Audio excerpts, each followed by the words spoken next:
Hey ladies and gentlemen, welcome back to yet another crypto video. As always, it is Nick here, back with your daily crypto content.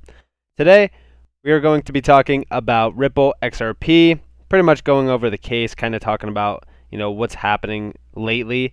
First and foremost, let's jump into what's actually happening right now in the market. We are seeing volume flow in. As always, it is the weekend, so a lot of volume will flow in and then a lot of volume will flow out. Every weekend kind of stays true to the same pattern. I'm waiting to see what happens play out here very soon. Bitcoin is up almost 4%. Ethereum is actually up 6%. XRP up almost 4%. We see the price kind of lagging behind most. Still in the number 7th spot for total market cap. Currently only sitting at about a $30 billion market cap fully. We're still pretty down low. Let's talk about more news regarding XRP as well, as I do think that soon this price will change significantly. Definitely going to analyze the market in a later video. But let's jump into the juicy stuff. So first and foremost, I want to talk to you guys about this article here. It's coming from Rosalind Layton. Inconsistent treatment. XRP suggests regulators don't understand cryptocurrencies or that the SEC just doesn't like Ripple. And I honestly do. Now, I know this is speculation, but this market is extremely manipulated. I actually tweeted out just recently how 5 days of the entire week, we basically pumped up, closed green, and then went right to red as the day went on. Every single day almost this entire week has been like that. Did you ever notice how the crypto market always pumps green when it needs to, but then once it's done, we pretty much just turn to red? It's severely manipulated, but I think that this SEC case has been the most manipulated thing in this entire market. And the reason for that is because even when we read into stuff, right? So first off, we're looking at this and we're talking about this SEC bombshell case, right? For the most part, when we looked at this case when it first happened, everybody thought that Ripple was going to zero. Everybody thought that the SEC's case was actually strong. That what just happened when things got released, right? I remember sitting there. It was like I think it might have been like the end of December, start of January, and it just got released that Garlinghouse and Larson were selling XRP. I remember a lot of people being frantic. They were, worried, concerned, and I just remember buying. It was at like 17 cents. I had just got removed off of Coinbase. I heard everybody that I told to look into XRP, they were telling me, dude, what's happening? Is it going to zero? I would sell. It's under scrutinized of, the SEC. When things like this happen, it's all manipulation. We actually looked into what happened before this SEC case actually, was brought to light. And we found out that the former chairman basically was buying hedge fund Bitcoin and Ethereum and kind of moved into that as the chair of that hedge fund, which is funny to actually look at. But we do see here in December, the SEC sued Ripple and two of the top executives for 7 years of distributions of the cryptocurrency XRP, which the agency labeled as illegal unregistered securities trades. Ripple offers a global payments platform for some 2 million users worldwide for XRP token and fully decentralized ledger. Now, when we come down here, we do see that the SEC also alleges that XRP's only utility is to be an investment contract in Ripple, and that all XRP holders depend on Ripple's actions to obtain a return on their holdings. The suit seeks to enjoin the registration of XRP as a security and preclude Ripple's executives from participation in the market. We also see here the event explored whether and to what degree the SEC may violate the legal and constitutional principles of fair notice, due process, and rule of law. Many saw the SEC's timing suspicious. The sudden thud dropped on the last day prior to SEC chairman's term after XRP had been in circulation for so long. The event was moderated by Committee of Justice President Kurt Levy, noted conservative attorney and scientist. Following is a summary of perspectives of the panelists. This is pretty much the people who use XRP as a currency. I'm not going to read too much about this, but you guys already know that it's a huge list.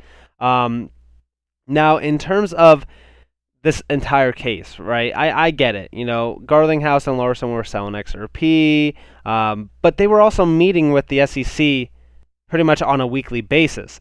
And the CTO actually even said that they were talking with them, they were meeting with them, and he even said it was for this exact reason why they wanted to meet with them and make sure that everything was regulated and compliant and everything was normal and fine. And then this happens. And it's funny that it happened at the time that it did. It happened, as soon as he was leaving office last day. I mean, come on. It's just, at some point, you got to look into it and just say, well, something's going on here. But we also see here that Deaton detailed a series of actions, events, and conflicts to diminish the SEC's case. 2015, the Ripple and Department of Justice reached a settlement that XRP is a convertible digital currency, and that Ripple is a transmitter of XRP registered within the Department of Treasury's Financial Crimes Enforcement Network, FinCEN. Ripple agreed to comply with the U.S. currency laws, not securities laws, in 2017 when the SEC brought cases against initial coin offerings. It did not include Ripple. 2019, the SEC accepted Ripple's $30 million equity investment in MoneyGram to extend money transfer via blockchain. Similarly, Ripple informed the SEC to list XRP on Coinbase, the cryptocurrency exchange platform. The SEC said nothing in response to these events, which would indicate that XRP is not a currency and that Ripple was not in compliance. And this is exactly what I'm saying. Like, the SEC just didn't find out about XRP in December. They knew about XRP. Ripple was meeting with them nearly on a daily basis, talking about XRP, what Ripple was doing, the partnerships, everything like that. So, for me personally, I think that this is absolutely ridiculous that this case is even still ongoing. There is so much things going on behind closed doors, and I'm going to get to that here in a second in this video. But there's so much that is going on behind closed doors that allow this case to just crumble beneath its feet. And I've talked about it so many times. And I just think that it's, like they said here, bad style at the SEC. I just think it's terrible, the fact that the SEC is still going on with this case when we talk about how much, this case has been crumbling underneath them. And we even talk about the fact that, if we come over here, we do see that the SEC's head was actually it was in a bidding process. Look at this. We're seeing yearly salary, $257,000, bonus $4.2 million. Then we see the stock awards, $24.6 million, options awards, $990,000, for a total of $30 million. This is Robinhood. Robinhood paid former SEC head Dan Gallagher $30 million, most of it in stocks. I mean, this is crazy. I mean, honestly, like, this is criminal acts. And we even see that this is coming from Michael Arrington. This is fantastic. How much for a current SEC head? Is there a bidding process? Like, this is actually insane to even look at. I mean, Robinhood just went to court just the other day. They actually just got sued for $70 million. But this is crazy to look at when we see these SEC, people being bought out basically and bribed in a way. That's exactly what I'm seeing here, in my opinion. I mean, let me know what you guys think down in the comments below. But, I mean, this is exactly why they didn't want documents released from the SEC itself. I honestly think that the SEC was holding XRP. I strongly believe that they still hold XRP, and they probably profited off of the mass sellings that happened when XRP pretty much hit rock bottom at 17 cents. I could almost guarantee you that they were buying at 17 cents because it's so weird when things kind of align perfectly in this market, and things don't, right? But you could see it, you could see it unfolding in front of our eyes that this was a pure class of manipulation. This was all, like, even, this is how regulation creates an elite investor class. It's so, like, all of this is so scammy in a way. Like, for me personally, like, they all want regulations whenever something happens to them, right? Like, people in crypto, for the most part, don't want regulations because they want everything to be decentralized, and they think that regulations, pretty much makes it centralized. When I look at regulations, I mean, I look at the fact that we won't have to deal with problems like this. We won't have to deal with problems like Dogecoin being shilled by billionaires to, retail investors at a massive loss point, basically. And we also see that more, institution and also enterprise use cases could be founded by, regulations being in this game. Now, when we look at regulations and, for an example, Mark Cuban, right? Mark Cuban wanted regulations just because he got rug pulled, but he didn't want regulations before that happened. That's the big problem here. Is we're seeing regulations be brought in whenever a billionaire or, some influencer or anything like that kind of gets, rug pulled out of like, a total meme coin that should never even be invested in. It's all manipulation behind closed doors. When we look at XRP in the last 7 months, right? So in the last 7 months, like even after the lawsuit actually was entailed, we see Sadie O'Connor, 31 years at J.P. Morgan, named 6th most powerful woman in finance, was added to Ripple. We also see Rosie Rios, former U.S. Treasurer. Yes, she signed the $100 bill. She signed most of your money. She is also added on to the employee list. We see Cindy Young, global lead at MasterCard.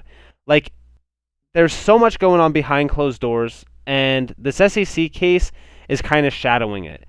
Not a lot of people will make money on XRP because of the fact that they are too scared to be invested in. I see it all the time. I even mention XRP on Twitter, and a lot of people are saying, like, I'm not going to invest in that until, the SEC case is done.